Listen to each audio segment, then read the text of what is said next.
One take, one take. This is NBA One Take featuring yours truly, Pretty Boy Lakers. This is NBA One Take for your head, NBA One Take for your brain. Coming to you live from my home. This is NBA One Take, March 17th, 2024. St. Patrick's Day. So you guys be safe and drink and have fun and do all of it. Be safe. Be safe. If you got to take a car service home, do that if you out and about. Don't drink and drive. Okay, I got three games on my docket. Three big games on my docket. The first game is Kyrie Irving with the left hand buzzer beater beating the Denver Nuggets. This was a great game. I mean, it's a great game. And I'm thinking when the Nuggets is going to win because Joker is just, joking. These guys was doing their thing. The last play, Kyrie Irving threw a left-handed one-shot hook shot from inside the key over the Joker, and it went in. I was like, wow, wow, and that's skill. That is pure skill from Kyrie Irving. And man, this is a great game. My man Kyrie, man, doing his thing, man, doing his thing. This is a real good game. The Nuggets, they can't hold their head on this one. Stuff like this happens. You can't hold your head. You cannot hold your head. You take that loss and you just go to the next game. This because they played well, but the Dallas Mavericks get a big win here, and they was just celebrating. They couldn't believe it. The one Luka Doncic, he was spectacular in this game. He had 37 and 10. Kyrie Irving, 24 and 9 assists. He played well. And Dallas gets a big, big win. This is a big win for them. I'm telling you, this is a big, big, big win for the Dallas Mavericks. And I'm telling you, I mean, if Dallas get it under control, they could be really dangerous in the Western Conference. Really, really dangerous in that first round matchup. Because I was just hearing, what if you have to go against Kyrie and Luka for 7 games? This is not like before when you went just Luka battling, no disrespect to Jalen Brunson and those guys, man, but they're not Kyrie. And just imagine you got to go against those guys for a 7 game series. It's going to be tough. It's going to be an extremely tough matchup. But for the Nuggets, Joker, not too well of a game. He had 16 and 11 rebounds. Jamal Murray finished with 23. He played well, and Michael Porter Jr. finished with 20. So like I said, Nuggets don't hold their head on this one. They just move on. All right, the next game of the night is the Milwaukee Bucks versus the Phoenix Suns. The Milwaukee Bucks get the big win here. Without Giannis Antetokounmpo, I may say. With Dame Lillard finished with 31. Chris Middleton, he had 22. Jay Crowder played well with 18. Malik Beasley finished with 17. And Bobby Portis, man, he's been playing well. 31 and 10 off the bench. He's just knocking down shots. They had no answers, and he was really playing for the crowd, too. The crowd loved Bobby Portis. They love him. He's a fan favorite. He comes in, a lot of energy. He's not scared of anybody.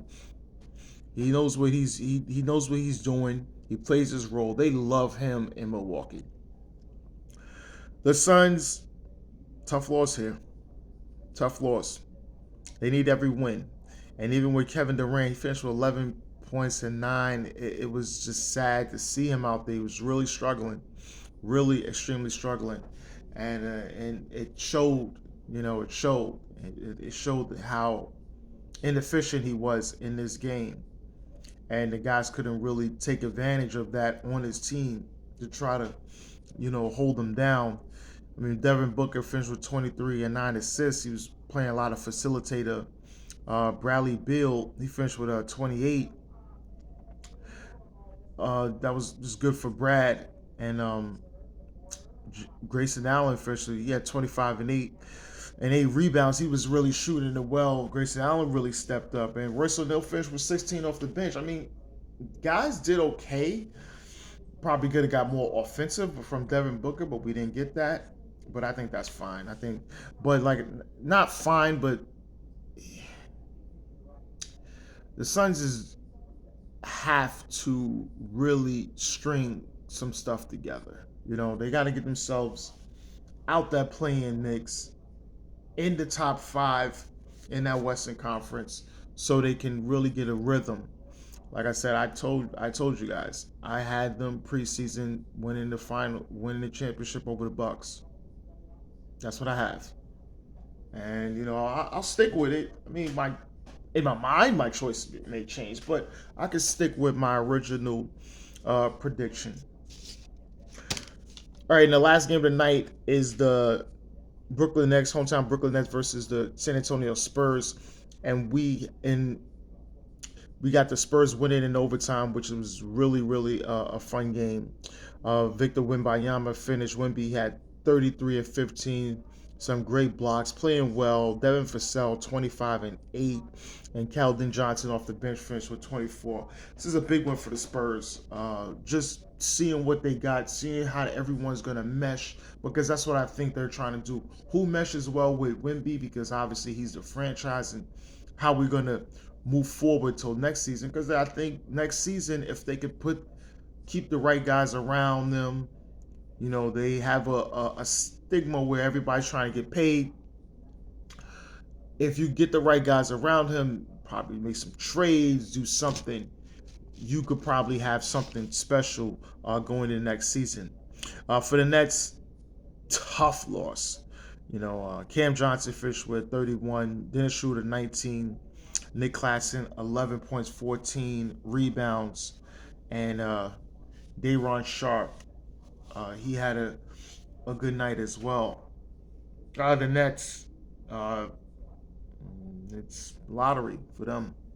With to to most of us, no clear cut what's going on with the direction of this team. They got a lot of guys that do the same stuff, and you want to try to do something.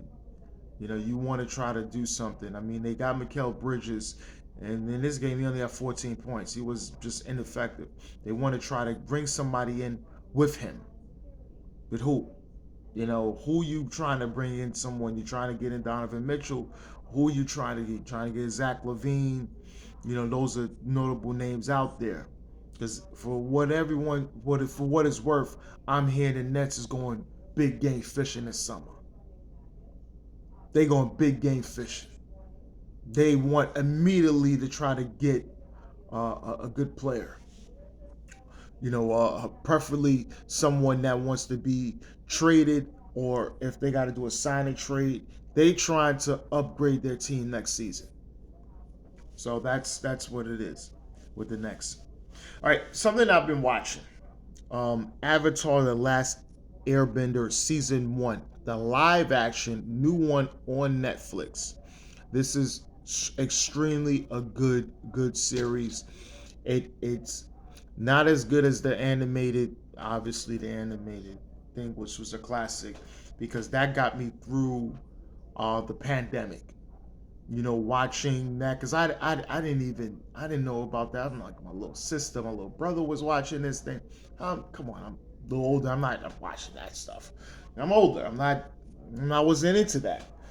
Um, but through the pandemic, I said, okay, I'm seeing this. Let me watch it. And then I'm like, what the fuck? This is really, really good. This is really good. And I heard about they had a movie back in 2005 that I heard that was just terrible. So I was just always skeptical about the Avatar: Last Airbender. After I watched it, the 4 seasons, I'm like, this is like a top 10 all time animated series, and it's great. It everything about it, life issues, it's just so much. So get into this. If you didn't watch it, let me just say, you got Aang. He's last of the Airbenders. He's a little kid. He's a young kid. He's an Airbender. He could do things with air. They got special powers, and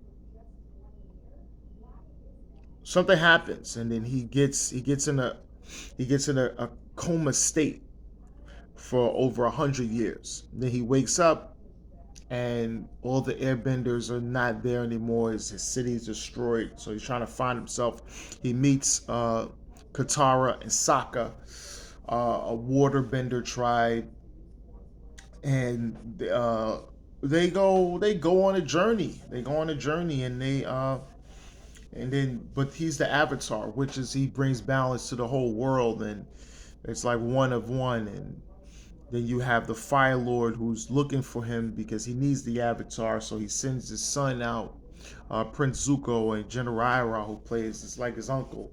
Uh, they go looking for him, and then in that they have adventures, and Zuko is with conflicted feelings because he feels that he has to bring the Avatar to his father, the Fire Lord Ozai, to restore his confidence. He got a very bad burn over his eye because of a thing with his father, and his sister Uzula is she plays a lot of political maneuvers without it. So we can't wait for season two. This is a great series, really great live action. These guys really going towards that animated series. I like how they did it, jam packed it in 8 episodes, which the series has like 20, but they jam packed it nice and tight in 8 episodes, which was fine, and they did their thing. But this is NBA One Takes Pretty Boy Laker, and I am out.